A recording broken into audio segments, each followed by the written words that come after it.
Bien, estamos acá en Salud y Previsión 110, su espacio habitual de cada domingo a las 5 de la tarde por Carivisión, canales 26 de Claro y Altiz, 22 de Aster, también canal 54 de Altiz, La Voz del Trópico, y los medios digitales de Revista 110, la cuenta de Facebook y las demás redes sociales, incluyendo el canal de YouTube de Revista 110, donde usted tendrá este y todos los programas de Salud y Previsión 110 a su disposición.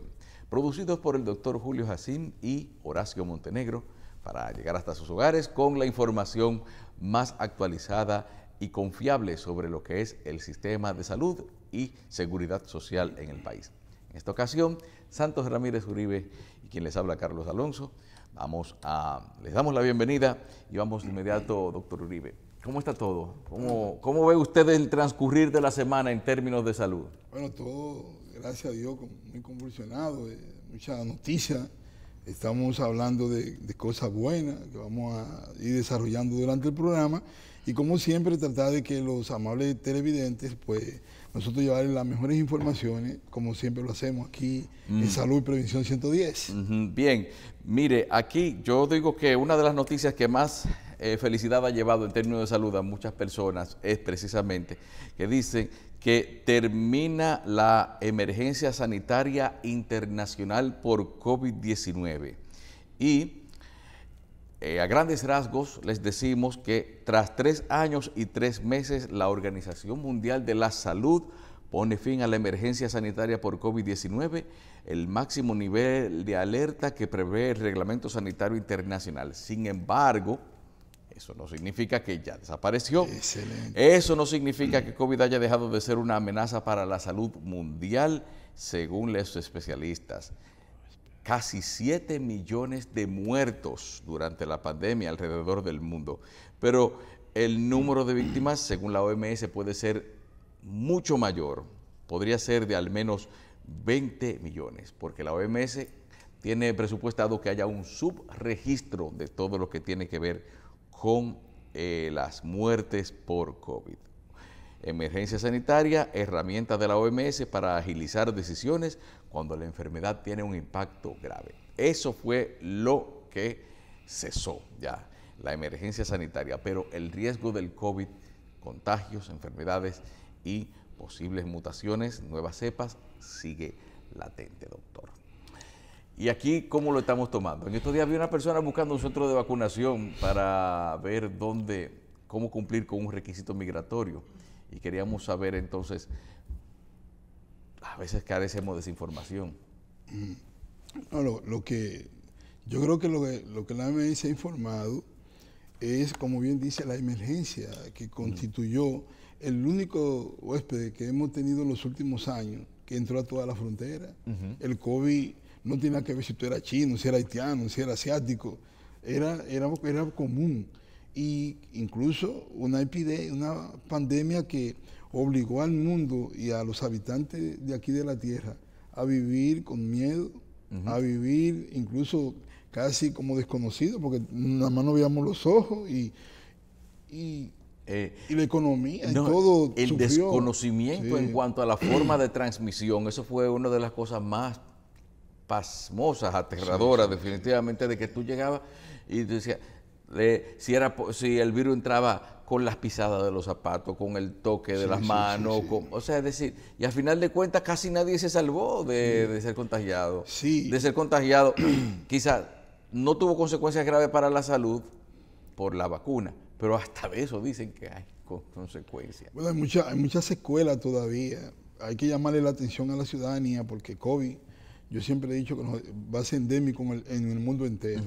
Lo que se está anunciando aquí, ese temor, esa fobia, pero donde quiera que se aglomeren personas, que haya un contagio de virus, este virus va a seguir, aunque no con la misma proporcionalidad, la misma agresividad, morbilidad, complejidad con que se ha producido. Yo pienso que esto es un respiro a este tipo para la pandemia, pero no debe ser para países como el nuestro, que todavía tenemos cordones de miseria y donde todavía en una habitación tenemos 5 y 6 personas y hasta 7 que duermen ahí. Y se supone que ese es el caldo de cultivo también para el contagio. Por suerte, ya gracias a Dios se sabe también cuáles son las consecuencias que puede haber en caso de que no tengamos la medida preventiva, pero al inicio usted era pasmoso, Alonso, usted era muy pasmoso porque se creía que era un problema se iba a ventiladores, le daban volumen, le daban presión, y después cuando se hicieron la necrosia y muertos por COVID, gracias a Dios en una parte de Europa se investigó que esto era un problema vascular, y eso ayudó mucho después a trabajar en el proceso de lo que son las vacunas que muchas de ellas se hicieron prácticamente con el tiempo encima. Se sabe que era un tiempo de unos 5 a 10 años. Vimos vacunas que se hicieron en meses. Que no se le dio la maduración necesaria al proceso de investigación para comenzar a implementarla. Es decir, las vacunas en principio, todavía yo creo que las vacunas que conocidas hasta ahora son surgidas de un proceso experimental, que nuevos lotes de esas vacunas eran los que venían con los avances en la investigación de lo que se iba llegando, que fuera la misma marca, el mismo origen, el mismo laboratorio farmacéutico. Incluso se llegó a hablar de los efectos secundarios de una y de otra, y hasta de la efectividad de combinar una con otra. Que si se pone la China y se pone la Pfizer tiene más impacto. Hasta eso se llegó.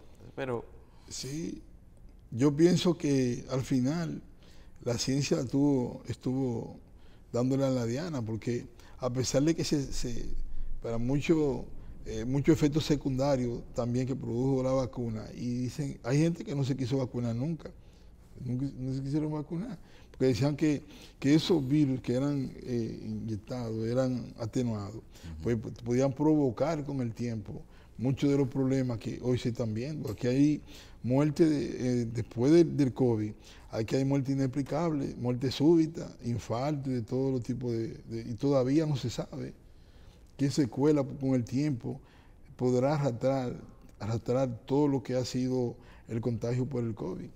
Y muchos dicen por la vacuna también, pero en el fondo podemos decir que ambas, tanto la vacuna como el COVID, porque también dejaba la defensa, dejaba un aumento de tu defensa y decían, bueno, ya a mí no me va a dar, que eso fue lo que la gente creyó.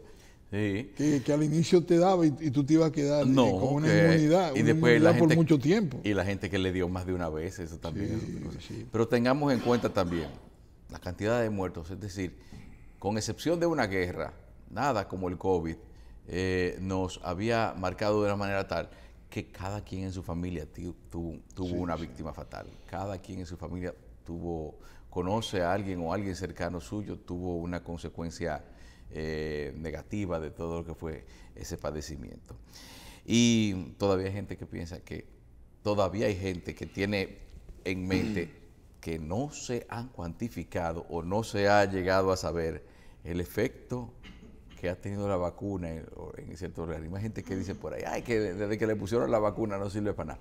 Pero después, esas son de las cosas que hay que esperar. La vacuna tuvo su encanto, porque algo paró el COVID.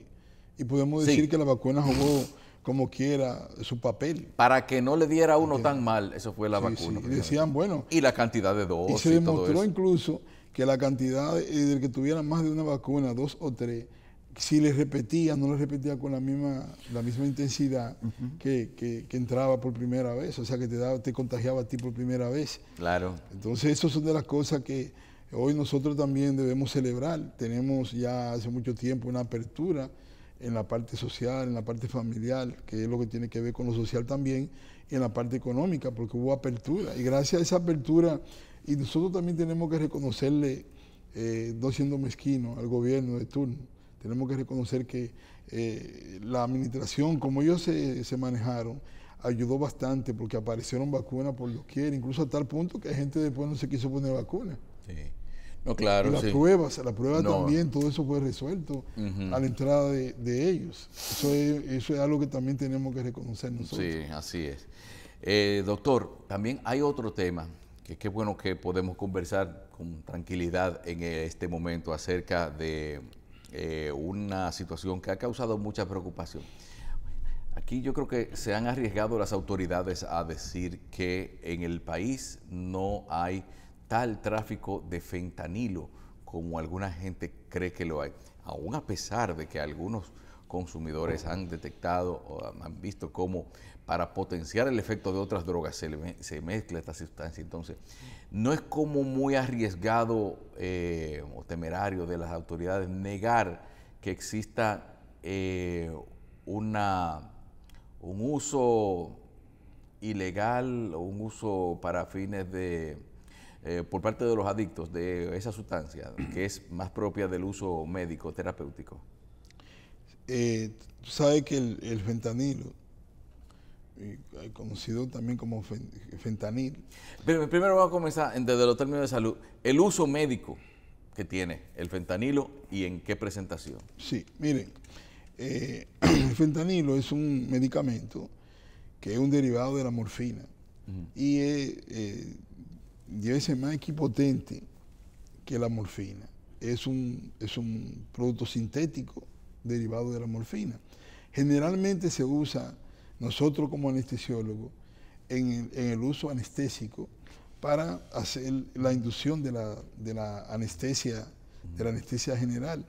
Se puede utilizar también en procedimientos que son ambulatorios fuera del quirófano, como por ejemplo diagnóstico en área de endoscopía, colonoscopía y cualquier otro proceso para evitar molestias y dolores. Se puede utilizar como medicamento tipo endovenoso. La característica fundamental de estos derivados de la morfina es que puede, incluso en un momento a grande dosis, provocar una depresión respiratoria que pueda llevar al paciente a la muerte. Lo puede llevar a la muerte, a hacer un paro respiratorio.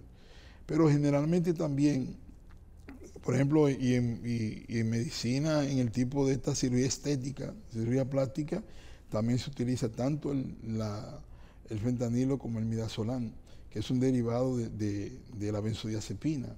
Dentro de la benzodiazepina tenemos entonces el midazolam. Ambos medicamentos, después de la técnica anestesia que uno propicia, pues uno utiliza a veces, sobre todo el midazolam en este caso, en una paciente de plástica, de cirugía plástica, se utiliza mucho para mantener tranquila, sedadita, bien a ese paciente. Hay otro que lo combina. Generalmente uno lo que hace un poquito de este medicamento. Por suerte para muchos, y sobre todo para nosotros los anestesiólogos, existe la naloxona, que es quien revierte el uso de fentanilo. O sea, cuando un paciente no responde necesariamente de manera adecuada, sobre todo después de una anestesia general, y uno ve que se mantiene fuera de la recuperación clínica que tiene que tener este paciente, pues uno revierte todo lo que uno utilizó, siempre y cuando no sean relajantes neuromusculares que no se puedan revertir, como son la acetilcolina y otros medicamentos, pero generalmente el fentanilo se revierte con naloxona. Bien, pero el fentanilo que va a las calles, ese que tantos problemas causa en Estados Unidos, ¿es un fentanilo que sale de los mismos laboratorios médicos o es quizás un producto elaborado, vamos a decir, por iniciativa del traficante? No, este producto, el fentanilo es un solo.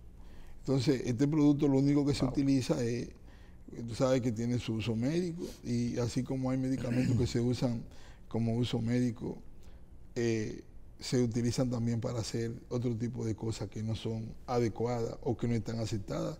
Tú conoces la situación que se da con el Citoté, que es un, sí, ¿entiendes? Y con estos medicamentos que se utilizan para abrir la apertura de la cavidad del útero para poder hacer legrado y esas cosas que se utilizan de manera legal. Muchos de esos medicamentos que se utilizan para problemas gástricos se utilizan para este tipo de estos procedimientos.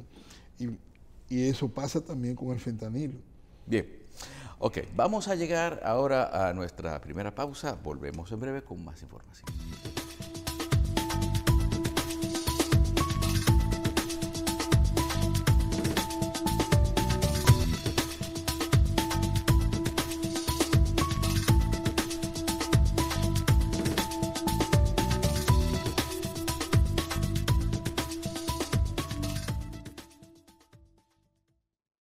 Tú sabes cuánto te cubre tu ARL todo el tiempo. Tu seguro laboral te cubre un 100%. Si un accidente en tu trabajo te viene a dañar el momento, tu seguro laboral te cubre un 100%. Si te chocan de camino a tu trabajo, oye esto, tu seguro laboral te cubre un 100%. Si te enfermas en tu trabajo, apréndete este mandamiento. Tu seguro laboral te cubre un 100%. Señores, no es relajando, ustedes escucharon bien. En el trayecto a tu trabajo te cubrimos también. ¿Y quién paga ese seguro? Eso lo tiene toda la gente y lo paga tu empleador, o mejor dicho, tu jefe. Y yo sin pagar ni un peso, ¿cómo es que eso se mueve? Asegúrate que tu empresa esté afiliada a ARL. Tu salud 100%. Así cualquier es fotogénico, tu ARL te cubre todos tus gastos médicos. Que esa ARL ya te lo dijimos claro, es el seguro que te cubre por lo que pasa en tu trabajo. 100% real, 100 te cubre tu ARL. ¿Tú sabías? Pues ve y dile a la gente que tú quieres. 100% real, 100 te cubre tu ARL. ¿Tú sabías? Pues ve y dile a la gente que tú quieres.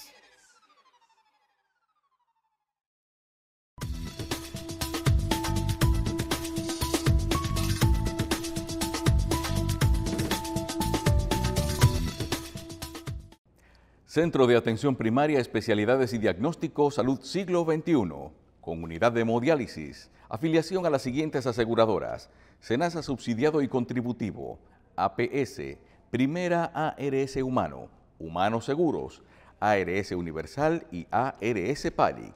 Estamos ubicados en la carretera Las Palmas número 116, Plaza Anabel I en Herrera, Santo Domingo Oeste, 809-544-0909.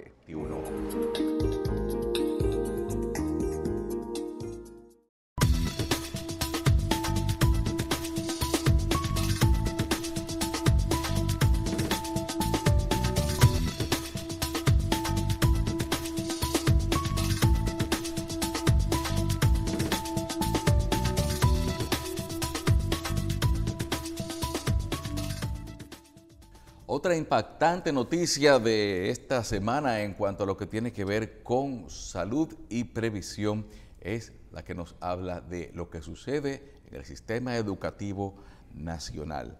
El Ministerio de Educación registra 1.154 estudiantes embarazadas en lo que va de año escolar, y de ellas 112 han sido víctimas de violación. Y también 3.414 alumnos que están en uniones tempranas, niños cogiendo clases que están de hecho siendo parte de una unión temprana. 3.105 son madres y 1.158 son padres. Bueno, y a eso le sumamos 269 estudiantes víctimas de acoso sexual. Doctor Santos Ramírez Uribe, la salud y la educación deben converger en algún sitio. Claro, claro. Mire, yo creo que eso se queda chiquito para la realidad. Eso todavía es mucho más grande de ahí. Ahí hay un subregistro. Eso es lo que se dice, pero no lo que realmente es. No, eso es mucho más grande, porque ya nosotros tenemos que la mayoría de las jovencitas, a partir de los 10, 9 años, de 11 años, hasta los 17, 18 años, están en actividad franca de relaciones. Lo que tú planteas cuando dices el sistema educativo, no, es que esto no se, en la educación, y a pesar del gran presupuesto que ha habido ahí en dinero, ahí hay que ya hacer estudios específicos para disminuir estas cosas que se han convertido prácticamente en una epidemia. Nosotros somos de los países del mundo que tenemos ese flagelo mucho más atenuado que cualquier otro país. De los pocos, somos de los que lideramos en Latinoamérica este proceso. Entonces, tenemos un sistema educativo que en un momento determinado le dieron gran cantidad de dinero, un 4%, pero parece que no había una planificación específica. Es por ello que nosotros, cuando estuvimos como vicepresidente del Colegio Médico en la gestión después de esta, la de arriba, con Wilson Roa, el doctor Wilson Roa Familia, siendo presidente, nosotros creamos el esfuerzo ante el Ministerio de Educación de lo que sería la atención primaria desde el punto de vista de educación. O sea, planteando un sinnúmero de variables que realmente han estado haciendo estragos en el país, como el caso de esas niñas embarazadas que a la postre van a terminar mucha muerte, son las que van a producir estadísticas de muerte materna infantil. Recuérdate que son más propicias a los extremos de la vida en el embarazo y tiene que ver mucho en la parte que tiene que ver con los menores de edad, por también el estilo de vida que llevan. Al no tener conciencia, muchas de estas niñas también son arrastradas a vicios como es el fumar, el tomar alcohol, el fumar drogas, juca. Y con el tiempo, ¿qué producto vamos a tener? Por una falta de conciencia de un niño que está con otro niño en el vientre. No, inmediatamente pasa eso. Vamos a tener lo que llaman niños recién nacidos, ¿verdad? Muchos de ellos antes de tiempo, porque van a ser niños prematuros, con bajo peso. Sí. ¿Qué va a conllevar eso? Que ese niño no va a tener madurez pulmonar y ahí va a ir a las unidades de neonatología, donde generalmente el resultado es más muerte que vida, porque todavía es un producto que no está viable prácticamente. ¿Pero por qué? Por toda esta clase de falta de conciencia de esas niñas que se embarazan y donde incluso son prácticamente dueñas de su propia vida, porque muchas veces se le van a los padres. No, y la falta de prevención también, y ahora los padres precisamente, la falta de integración de los padres a lo que tiene que ver con, o por falta de una convocatoria o por falta de interés de ellos en participar en lo que son esos sistemas, esos programas educativos para prevenir esos embarazos en adolescentes también, tiene que ver mucho con esa parte. Pero, entonces, ¿cuál debe ser el correcto abordaje de lo que es una niña ya que tenga que hacer al mismo tiempo que cursar sus estudios, estar en una etapa de gestación? ¿Sacarla o troncharle sus estudios o mantenerla? No, lo primero es prevenir. Prevenir, claro. Lo primero es prevenir. Tú en la escuela tienes que comenzar con una estrategia de comenzar incluso si es necesario, introducir una materia que tenga que ver con el desarrollo biológico e intelectual del niño. O sea, hay que tomar medidas ahora y comenzar a sentarse, porque recuerda también que hay una situación de que muchos padres, muchas de estas niñas son criadas en hogares que las madres son solteras, nada más está el papá o está la mamá. Generalmente la madre es la que se queda con el producto de estos niños que van creciendo sin ninguna orientación, entran a la escuela y en el ambiente que hay se involucran con el ambiente porque no tienen una orientación en la casa. Entonces, ¿qué sería lo interesante? Pues que a partir de ahora el sistema educativo trate de implementar estrategias para que esta educación de que esa niña que incluso termina con problemas de todos los tipos, porque cuando una niña se embaraza, hay en el embarazo cambios orgánicos que se dan en toda la anatomía, que ahora ella está inmadura también en su producto de sus órganos, lo que son sus órganos, puede conllevar a muerte propia, porque el corazón no está preparado para tener vida en una edad como esa. El útero tampoco. Mire, el riñón tampoco. Doctor. Y así sucesivamente. Y también, doctor, tenga pendiente de que quizás hay que conocer mejor a los estudiantes y a su historial familiar también. Sí, sí. Porque muchos de esos casos en los cuales hay niñas que se embarazan a temprana edad, vienen de hogares que a veces son modelos que se repiten dentro de los hogares, es decir, hijas también de una madre que se embarazó temprano, hija de una abuela que se embarazó temprano. Usted lo busca y casi siempre hay algo, como una especie de normalización del embarazo a temprana edad, que si bien en una época era algo que la gente no le daba mente, pero por lo menos ya en la actualidad ya que hay otras necesidades, es decir, otros requisitos para alcanzar un desarrollo que hay que tomar en cuenta. Eso es lo que pasa también. Fíjate una cosa, a veces también es un problema de seguimiento porque el padre no debe trancarse a ser abierto a una edad determinada. Sí. Hay que conversar con los hijos y poner la cosa blanco y negro, porque antes del tiempo ya nosotros tenemos que sentarnos con un niño que va creciendo a explicarle las cosas como son, porque en el ambiente ya hay un momento determinado en que el muchacho comienza a hacer preguntas: ¿y cómo que yo nazco? ¿De dónde en la barriga qué es lo que hay? O sea, en ese abdomen, ¿qué es lo que Entonces usted tiene que desde ahí como padre comenzar a sentarse y no tener tabú. porque entonces es más difícil para nosotros que sea en la calle, que comience el amiguito a explicarle cosas a la amiguita, o en el coro del colegio, en ese entorno, hacer y escuchar cosas que se supone uno debe decírselo. Eso pasó mucho, incluso se habla, Alonso, de que en el caso de Higüey, de la otra banda, lo que sucedió ahí, aparte, porque ahí había una buena comunicación hasta religiosa y todo eso, sin embargo, se dice que el profesor lo que hacía era de intermediario, de puente, para llevar a estas niñas a lugares para venderlas. ¿Entiendes? Se dice, eso es lo que se plantean, o sea, y sin embargo, en ese hogar habían gente anegada que siempre estaban en la iglesia, en un conjunto de cosas, o sea que hay que ver todas las aristas, y al final todo concluye en que una buena comunicación con tus hijos, un acercamiento, una buena confianza, va a permitir mejores ciudadanos, mujeres del mañana, con otro propósito, otro camino y otro tipo de futuro. O sea que va a depender mucho de que el sistema educativo también haga una revisión, porque esta epidemia hay que pararla de una forma o de otra. La situación con los barrios, de verdad que también hay que empoderarse de lo que eran los clubes anteriormente, aparte del deporte, crear actividades recreativas, y hay que empoderarse de la parte también que tiene que ver con esto en estas comunidades. Sí, porque precisamente esa parte que ustedes dicen, eso es muy importante. Señores, ¿cuál es actualmente la institución social más relevante, el punto de encuentro de todos los que residen en el barrio? Ya dejó de ser en muchos sitios la iglesia, o el club, o la junta de regantes.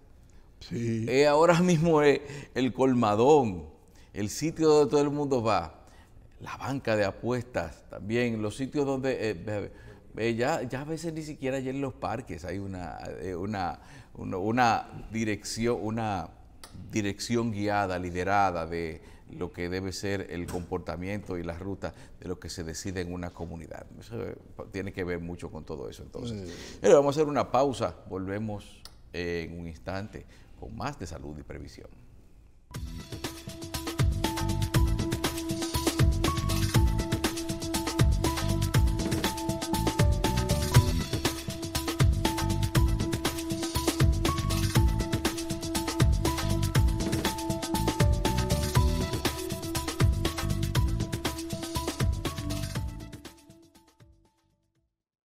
Tú sabes cuánto te cubre tu ARL todo el tiempo. Tu seguro laboral te cubre un 100%. Si un accidente en tu trabajo te viene a dañar el momento, tu seguro laboral te cubre un 100%. Si te chocan de camino a tu trabajo, oye esto, tu seguro laboral te cubre un 100%. Si te enfermas en tu trabajo, apréndete este mandamiento, tu seguro laboral te cubre un 100%. Señores, no es relajando, ustedes escucharon bien. En el trayecto a tu trabajo te cubrimos también. ¿Y quién paga ese seguro? Eso lo tiene toda la gente y lo paga tu empleador, o mejor dicho, tu jefe. Y yo sin pagar ni un peso, ¿cómo es que eso se mueve? Asegúrate que tu empresa esté afiliada a ARL. Tu salud 100%. Así cualquier es fotogénico, tu ARL te cubre todos tus gastos médicos. Y que esa ARL, ya te lo dijimos claro, es el seguro que te cubre por lo que pasa en tu trabajo. 100% real, 100 te cubre tu ARL. ¿Tú sabías? Pues ve y dile a la gente que tú quieres. 100% real, 100 te cubre tu ARL. ¿Tú sabías? Pues ve y dile a la gente que tú quieres.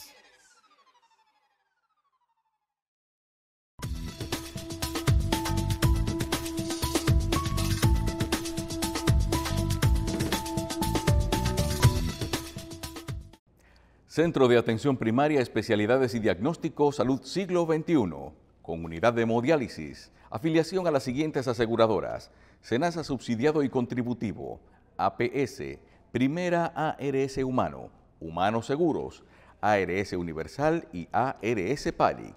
Estamos ubicados en la carretera Las Palmas número 116, Plaza Anabel I en Herrera, Santo Domingo Oeste, 809-544-0909.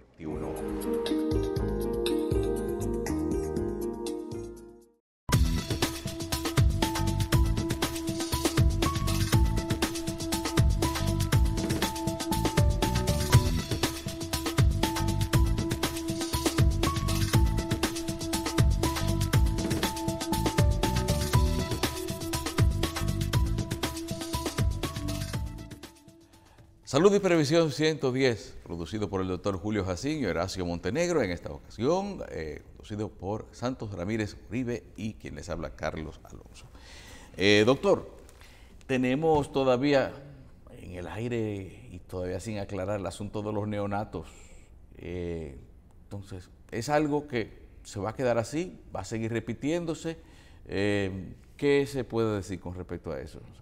No, Carlos, se recuerda que esto es como cíclico aquí, cada cierto tiempo se hace un escándalo y no importa el gobierno que esté, porque la causa, tal y como dijo el presidente de la Sociedad de Perinato, que lamentamos mucho ver en estos días ayer que realmente su fallecimiento, el doctor Tebení, no conocemos la causa, pero estamos en el dolor de que embarga a sus familiares y esperando que Dios siempre a estas almas la acoja en sus santos senos.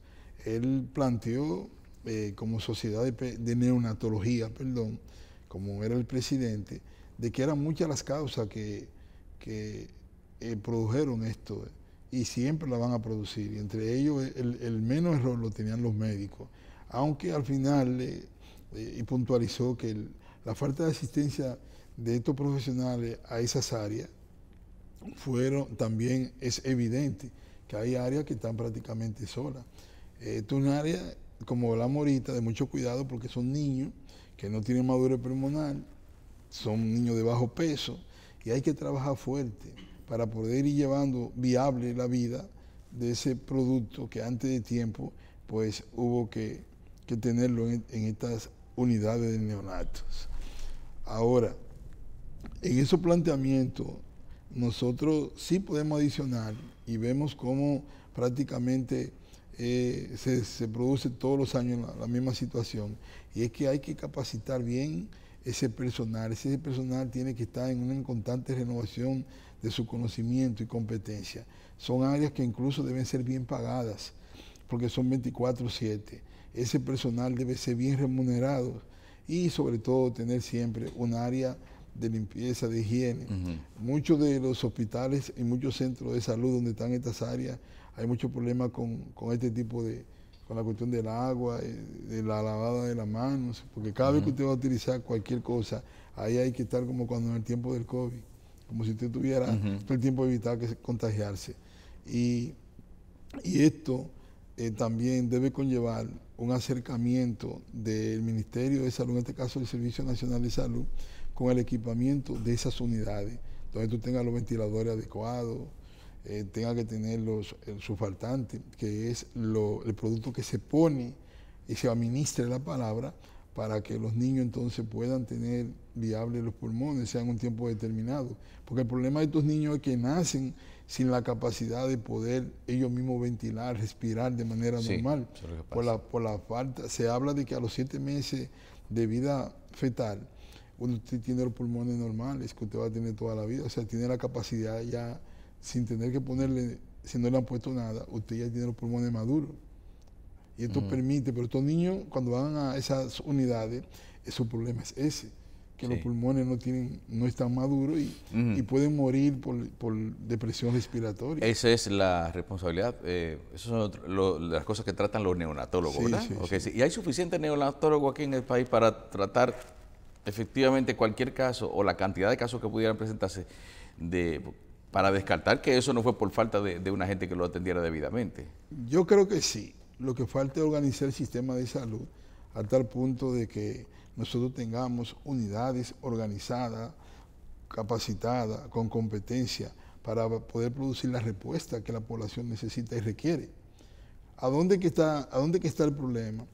Que cuando se hacen estos brotes, que son como quiera seres humanos, los que están ahí, se politice como se ha querido hacer con el proceso. Porque fíjate que el colegio médico muy bien hizo la denuncia, pero después volvió a hacer otro tipo de denuncia cuando se supone nosotros tenemos que... Todavía no se sabe, como bien ha sido la pregunta, qué ha pasado con la situación de los neonatos. Fuera de la sociedad de neonatología, hemos visto que se ha utilizado también la sociedad de pediatría. La doctora Herrera ha hablado, pero también como que tiene un viso de parte política, porque en el área del gobierno pasado estuvo también la presidenta de la Sociedad de Pediatría, y vemos que, como dije, esto no importa el gobierno que esté, de manera cíclica. Recuerde lo que sucedió en el Robert Reed, que incluso conllevó a la sustitución prácticamente de un ministro de salud, cuando murieron 11 niños por falta de oxígeno. Esas cosas se siguen dando, y usted no puede tener en un momento determinado sustituyendo el uso de un ambú por el uso de un ventilador o de un oxígeno, porque se supone que el ambú siempre va a dar el oxígeno del medio ambiente, simplemente, y usted no va a estar todo el tiempo sin tener un sostenimiento de oxígeno, pasando entonces ese oxígeno que esté en el medio ambiente. Y así que tenemos muchas unidades, o teníamos muchas unidades aquí. Ese es el principal inconveniente. Ahora, estas 72 muertes que ocurrieron con los neonatos, nosotros sugerimos incluso aquí que se hiciera una investigación y que se introdujeran las sociedades correspondientes, porque ahí tiene que entrar la sociedad de epidemiología, tiene que entrar la sociedad de pediatría, de neonatología, ginecobstetricia, porque muchos ginecobstetras también hacen perinato. No tiene que quedar solamente a nivel de ministerio, sino que porque tú tienes que tener correctivo, aparte de lo legal y todas esas cosas que tú quieras poner, introducir la parte científica para ver qué fue lo que pasó y qué falló en el camino. O sea, que esto sea una razón de buscar soluciones y no una razón de una crítica simplemente a un partido a que esté de turno, no. Porque, como hemos dicho, esto se ha producido en otras ocasiones. Lo importante es que todo el que investigue, incluso con los estamentos del Estado, hagan las reflexiones, si tienen que reforzar un protocolo, si tienen que reformularlo, si tienen que hacer todo, con tal de que haya una respuesta que no sea estos brotes esporádicos que siempre se producen. ¿Tú me entiendes? Y además tomar en cuenta algo, de que las muertes neonatales es un indicador de desarrollo. Aquí que tanto queremos mantener en alto lo que son las estadísticas favorables para que la gente vea el país como un destino de inversiones. Esas son algunas de las que se toman muy en cuenta. Así mismo, es un parámetro de medición de cómo anda el sistema de salud de un país. Y el bienestar de un país.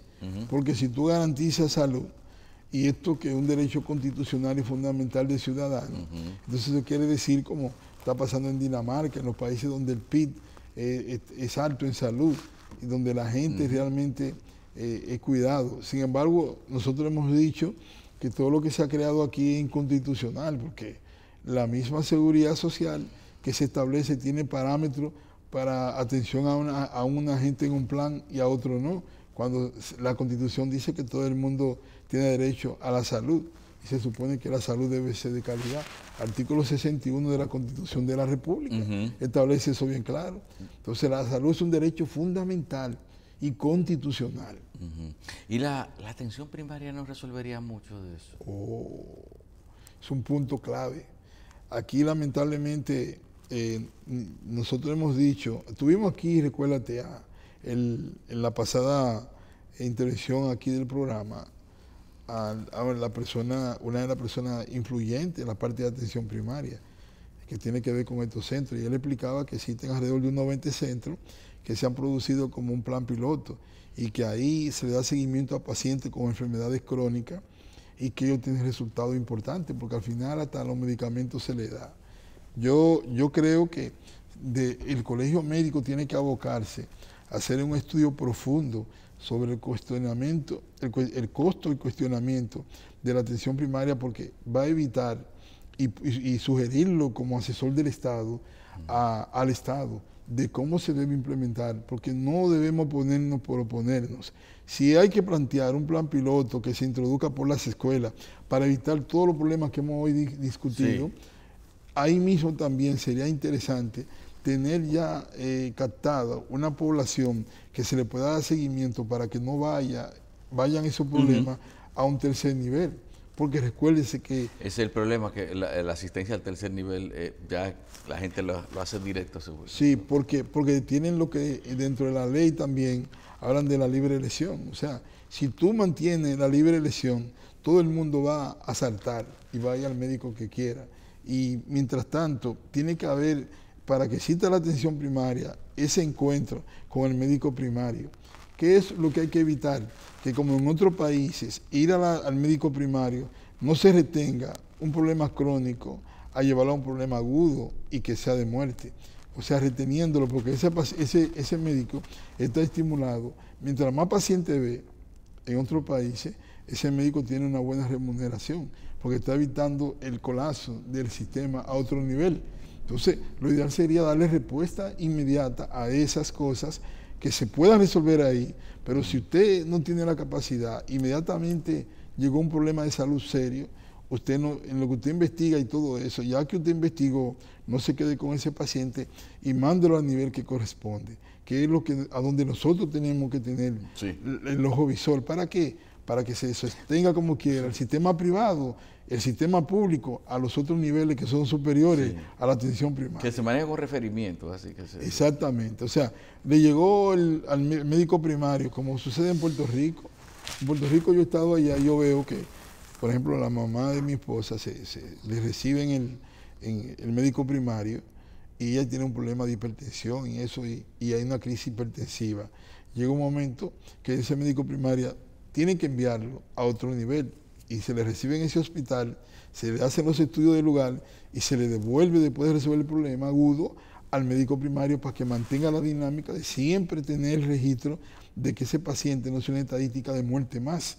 Entonces, nosotros estamos abocados a tener una respuesta tarde o temprano hacia la atención primaria, porque las estadísticas de nosotros se van siempre manteniendo de una manera u otra, y como tú bien dijiste, el sentir de bienestar de un país, el hecho de tener un problema resuelto de salud, habla de su bienestar, de su desarrollo y de a qué nivel va. Esas son de las cosas entonces. Bien, señores, vamos a decirles que este ha sido el programa Salud y Previsión 110. Nosotros nos hemos sentido honrados de contar con ustedes como audiencia y la semana próxima vamos a tener nuevos temas, nuevos invitados y mucho que hablar acerca de esto que tiene que ver con la evolución de nuestro sistema de salud. Gracias por su sintonía. Recuerden que este programa... Y a Horacio Montenegro también. Que no lo tuvimos hoy, ya para la semana, si Dios quiere. Ya, si Dios quiere. Él tuvo compromisos personales que le impidieron estar con nosotros hoy. Pero ya, la semana próxima les garantizamos un programa como ustedes lo merecen, mucho mejor y con temas de interés para usted que siempre nos ve. Gracias por su sintonía.